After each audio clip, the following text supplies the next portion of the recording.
आजचा विचार. पूर्वी माणसं गरिबीत वाढलेली होती, पण मनाची श्रीमंती फार मोठी होती. घरात कोणी आलं की तांब्याभर पाणी आणि भाकरीचा तुकडा देणं हे कर्तव्य नव्हतं, ते संस्कार होते. दूरचे नातेवाईकही आपलेच वाटायचे आणि आज आपलेच लोक परके वाटायला लागलेत. दरवाजे आधी उघडे असायचे, आता मनं बंद झालीत. मोबाईलमध्ये सगळं जग सापडलं, पण माणूस हरवला. पूर्वी वेळ कमी होता, पण नाती जिवंत होती. आता वेळ आहे, पण नात्यांना वेळ नाही.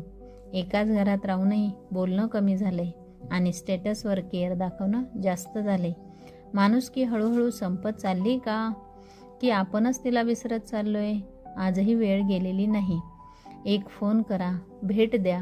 कदाचित कुणीतरी अजूनही तुमची वाट पाहत असेल.